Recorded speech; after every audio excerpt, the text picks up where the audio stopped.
at the range, I can't help but notice beginner shooters and people who just haven't had a lot of experience with handguns tend to do what they think sort of works. Often they do what's called the slingshot method, and it works for you great. But often I noticed that when I sold guns behind the gun counter, that often the people with weaker finger strength have a hard time doing this, because it does require a lot of strength, because you're pinching and grabbing the slide with just these two fingers and trying to pull it back, and just some people don't have the strength in their hands to do that. So then people talk about going over the top and pulling it back, and that does provide a lot better friction or traction between the fingertips and your palm here. So you're actually grabbing the side of the whole entire slide. You get a lot more hand onto the slide to pull it back. But this action of pulling the slide to you, for some people is actually also just as challenging and difficult. So what I tell people to do is to push their arms opposite direction.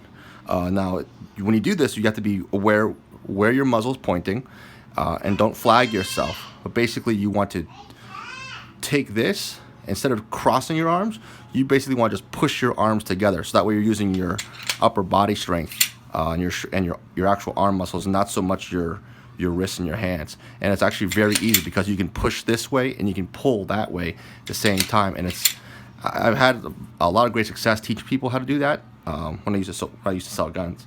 Another thing is grip placement. You want to get your hand as high as possible, your shooting hand as high as possible, right? But then people kind of don't really know what to do with their left hand. They well, I guess I'll just sort of stick it here, down here, or I'll cup it, or worse, they'll wrap their thumb around the back.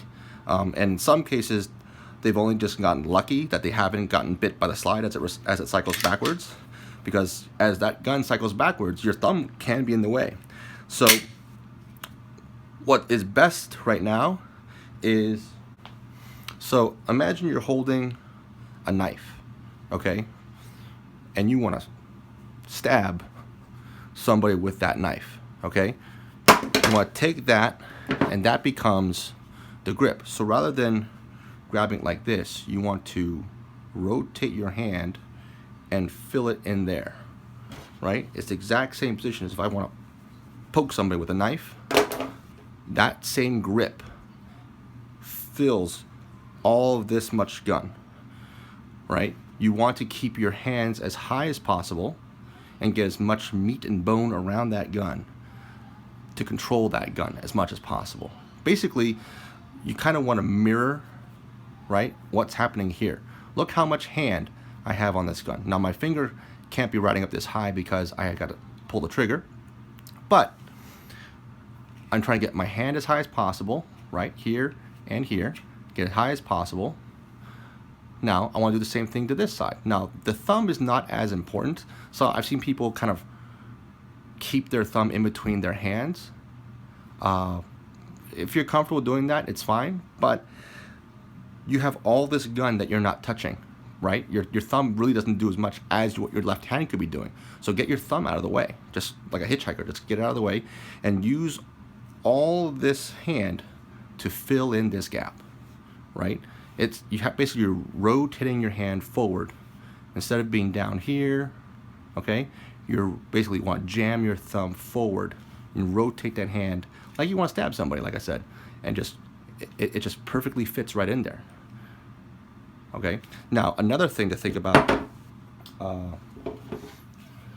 It's going to be kind of hard to see it from top-down view, but imagine I'm holding two sticks vertically, and I want to drive the sticks forwards and then cross the sticks. And that's what you want to do when you're holding a gun. You want to rotate your hands forward and cross them. And that's one of the tips I got from a friend of mine that teaches a lot more handgun shooting than I do. And I thought it's a really good way of teaching people how to shoot, because basically you want to stop the gun, I'll turn it sideways, you want to stop the gun from doing this, right? The gun's going to shoot, and it's going to cycle, and it's going to kick back and up. So you want to drive the gun forward with your hand. Now, by rotating, not rotating, but just applying sidewards pressure, rolling your hands in towards the gun, that also helps apply more pressure to the gun.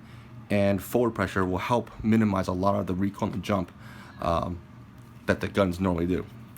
So that's pretty much it. They're very simple ergonomic tips on how to shoot a handgun a lot more proficiently. When you go and buy a handgun, you want to be able to manipulate that gun. So make sure you can, pull the slide back comfortably. You're not fighting or struggling with it. You want the gun to, a lot of people say, oh, the fit and feel of the gun is most important.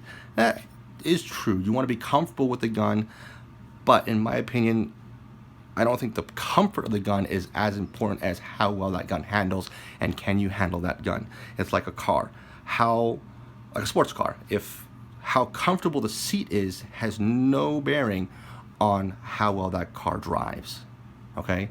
Sure, if you're using it a lot, then comfort does play a role. But for a lot of people, these are just tools like fire extinguishers. They just use it when they're needed. Or in some cases, you might take this out, on a weekend drive and go shoot it at a range, but you're not really shooting a whole lot. So the comfort isn't a huge priority. Priority is, can you operate that gun? Can you hit the magazine release? Can you operate the slide release? Right? Can you pull that slide back? Can you get that gun working if it malfunctions? Okay? That's pretty much it.